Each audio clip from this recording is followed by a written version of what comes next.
Klay Thompson's dad ended up checking Monica McNutt and everybody who has the same ideology that she has when it comes to why Caitlin Clark is famous and why she's such a big phenomenon. I had to watch the interview again after NBA champion and Klay Thompson's father, Mychal Thompson, said that he was actually thrilled to meet Caitlin Clark.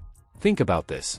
He reared a multiple NBA champion in Klay, played against NBA greats like Michael Jordan and Larry Bird, won NBA titles alongside Magic Johnson, and lived his entire childhood surrounded by basketball royalty. Nevertheless, he was publicly showing his adoration for a WNBA star. Like Caitlin Clark, Caitlin Clark, I've been noticing, I've been following her career since she was a sophomore at Iowa, and I recognized how different she was, how different she played the game. She played the game like Steph Curry. We had never seen a woman play like that before. Reducing them. Not only is her most recent remark offensive, but it also implies that Clark's fame stems on her status as a white girl from Middle America. It is a component of an ongoing pattern. Her once-in-a-generation court vision, her jaw-dropping logo threes, or the genuine joy she inspires in children and fans are never the main focus.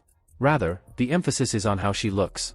Why someone with McNutt's platform would target the player who is attracting millions of new fans to women's basketball is the true question. What did Mychal say to put McNutt in her proper place at last? Prepare. This is it. Trying to emphasize it for about a year, then he finally caught on, and men who travel with us in our traveling party who are basically anti-women's basketball, just didn't care for it, didn't want to talk about it, had no interest in it at all. All of a sudden, they started watching Caitlin Clark and got intrigued by her, and they became fans of her. The majority of ESPN analysts are aware that Monica McNutt has crossed a line. McNutt minimized Caitlin Clark's exceptional aptitude in a recent BBC interview with special correspondent Caddy Kay, attributing her stratospheric rise to her appearance and what she purports to represent rather than her generational skills.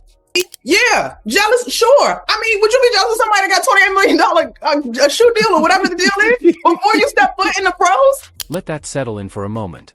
McNutt claims that it's not Clark's unprecedented NCAA scoring, her accurate passes, or those breathtaking crossovers that paralyze opponents. Her deep threes, her interactions with fans, her time spent with children, and her positive representation of the sport are not what are changing women's basketball. No, it seems that it all stems from the fact that she is white and from the Midwest.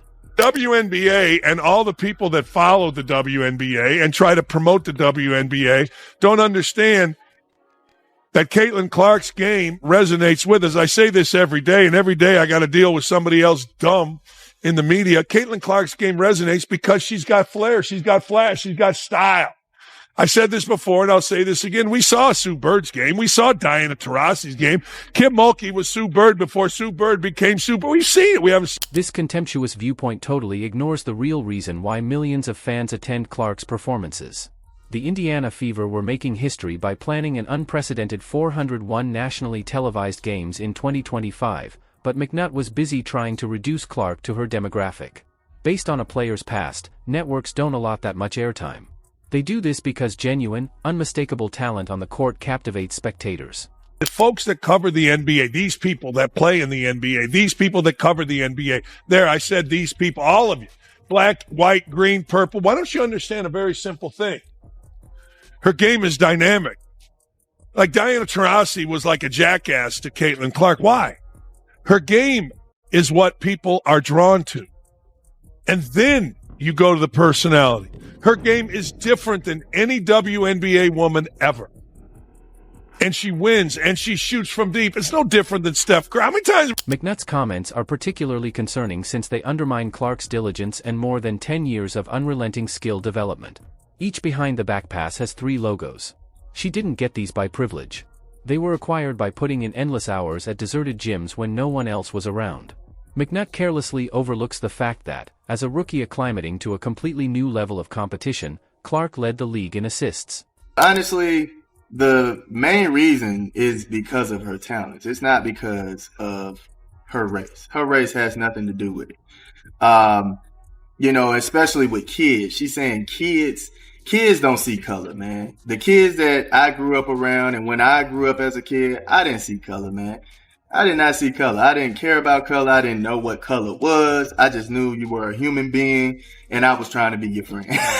It's kind of a crazy, nonsensical take to say that kids were looking up to her because The fact that McNutt receives compensation from the same ESPN that telecasts Clark's games and makes a sizable profit off her fame highlights the hypocrisy. Biting the hand that feeds you while simultaneously asserting that hand doesn't deserve to be eaten at all is the sports media equivalent of this. there's all type of nationalities and ethnicities that follow Caitlin Clark and rock with her. So it's not that. I don't think that. Supporters didn't keep quiet. Outrage erupted on social media following McNutt's words. On X, one person even said, she ought to be fired right away. The criticism wasn't limited to supporting Clark as hashtags gained popularity and videos of her remarks circulated. Additionally, it was a reaction to the derogatory implication that Clark's large following backs her more due to her race than her exceptional basketball skills. McNutt overlooked the fact that Clark's attraction transcends demographics. It's every day. I don't know why Monica McNutt or anybody that professes to know basketball can't simply say, her game's just different than everybody we've ever seen. Ever. Now, don't tell me. I've watched. Ever. Tamika Catchy's great player. Demographics. Fans from many walks of life can be seen proudly donning her jersey at any Fever game. When you speak with them, they will gush about her unwavering competitiveness, gutsy shot-making, and court vision. They will never claim that it's because she's a Midwest white girl. Sabrina, Brianna, Kelsey, Diana Taurasi. You had and have these white players in the league that never galvanize the people like this. All right. Now, granted, you can have some people come back and say, well, the media and the coverage wasn't as good as it is now. NILs and things like that weren't popping off. That has nothing to do with it. That has nothing to do with it, man. If they were that captivating, they would have. The controversy over McNutt's racist comments is only the most recent development in what appears to be a personal grudge against the WNBA's biggest star. This wasn't an isolated remark or a straightforward error. Every time Clark achieves anything remarkable, McNutt has changed the objectives. Have the Sky in the playoffs right now, which means that Angel Reese, in theory, has impacted winning in a greater way. But I think the double-double streak that she's on, the 8 consecutive double-doubles, for Caitlin, she's leading rookies in points, minutes, and assists. There was terrific stats put out over the weekend by our colleague Mychal Thompson about the percentage, about her being the player that has seen the most blitzes in the league. And so she's navigating a different level of defensive intensity, and rightfully so, because she's playing a point guard role for this Fever squad. So I think today, looking at the standings, you probably tend to lean. Monica McNutt's critique of Caitlin Clark focuses on her color and upbringing rather than her generational potential. Clark's exceptional skills and competitive fire are recognized by NBA veterans like Mychal Thompson as well as by fans and players. Thompson criticizes the pettiness, egos, jealousy, and envy that fuel the anti-Clark narrative. The Indiana Fever are assembling a championship-caliber squad around Clark, who still dominates the floor. Clark's influence goes beyond demographics thanks to his youthful, vibrant lineup and seasoned leadership. She transforms the way the game is played, attracts fans, and motivates young players. Her unquestionable basketball brilliance cannot be overshadowed by the prejudice of any pundit. Reducing them. Not only is her most recent remark offensive, but it also implies that Clark's fame stems on her status as a white girl from Middle America. It is a component of an ongoing pattern. Her once-in-a-generation court vision, her jaw-dropping logo threes, or the genuine joy she inspires in children and fans are never the main focus. Rather, the emphasis is on how she looks.